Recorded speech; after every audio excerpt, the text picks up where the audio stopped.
Sergeant First Class Erica Lucia, and I'm with the 42nd Infantry Division. My name is Corporal Jason Walsh, and I'm with the 42nd Infantry Division. My name is Major Joseph Mahler. I'm from the 42nd Infantry Division.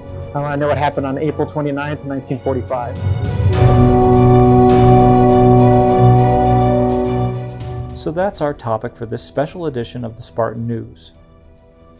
The 42nd Infantry Division, along with various other Army National Guard units, played a large role in World War II, and as a result took part in the liberation of Nazi concentration camps as they fought their way through Germany. Two such units, the 42nd and 45th Infantry Divisions, are among units that have been credited with the liberation of the infamous Dachau concentration camp on April 29, 1945. Here to talk about that and the events surrounding it is Major John Sweet, the Lethal Effects Officer for the 115th Field Artillery Brigade, Wyoming Army National Guard. Thank you, sir, for joining us today. Sir, please tell us how you came to know about the liberation of Dachau.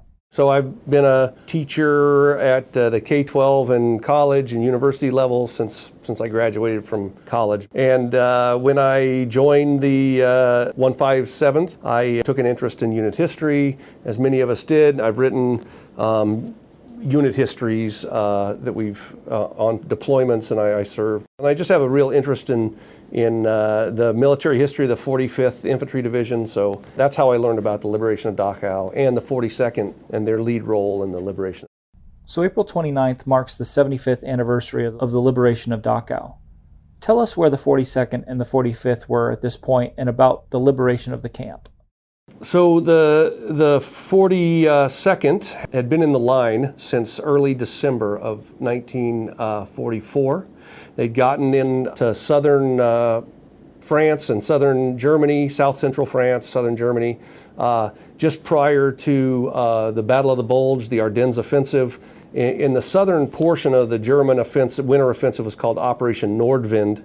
So they really encountered some heavy fighting in their first initial weeks in theater. So they really sudden baptism of fire for them. And then they had fought their way through the Siegfried Line. Sir, you spoke of what the 42nd had been doing leading up to the liberation, but what about the 45th? Their partner to the south was the 45th. They were in different corps, and they were in different armies, I believe, at that time. So they were not units that had interacted very much. Had been in theater since 1943. They'd landed in Sicily and then in Salerno in Italy, and then they'd landed at Anzio, which is a very famous and very costly campaign fought in south of Rome on the west coast of Italy. So a very famous battle. Sir, after doing some research on this subject, I've found there appears to be some debate when it comes to the liberation of the camp. Can you explain what that's all about? Basically, whenever you learn about the liberation of Dachau, whenever you read an account, it comes from one of two perspectives. The 42nd liberated it, or a third of the 157th liberated it. So I think we can maybe put some of that controversy to rest today. It'd be great. I don't think that it's that controversial as to who accepted the formal surrender of Dachau. Brigadier General Henning Linden, who was the Deputy Commanding General of the 42nd ID, and elements of the 42nd Division's headquarters element, and the 222nd Infantry Regiment approached Dachau from basically the west and northwest, and I believe that is the case, and approached the main front gate of the camp.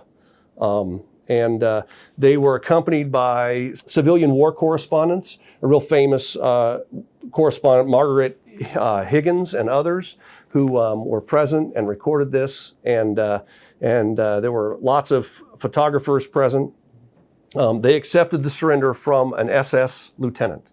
Senior leaders of the SS guards and the Waffen-SS that were also garrisoned there that weren't really camp guards, they had fled in the days prior, and so they weren't present. So most of the SS that were there were low-ranking, and so clearly the 42nd Division took the formal surrender.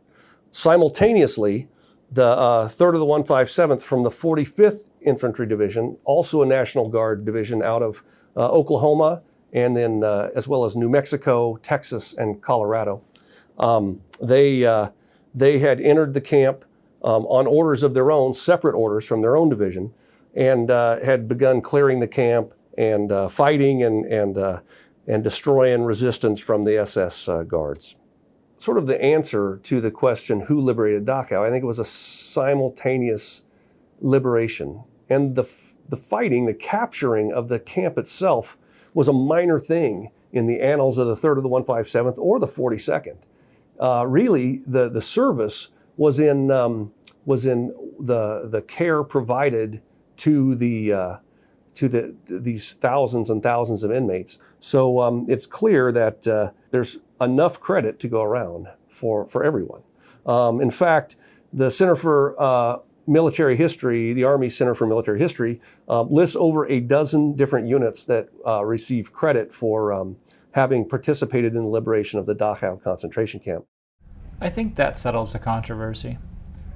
Elements from both divisions freed thousands of prisoners, and at the end of the day, I think we can all agree, the most important thing was those who experienced unimaginable horrors were now free thanks to the efforts of American soldiers. With that said, what was it like for the soldiers?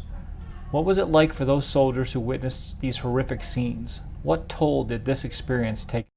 Veterans of the 3rd of the 157th, many decades later, describe the scene as, well, you could smell it long before you could see it.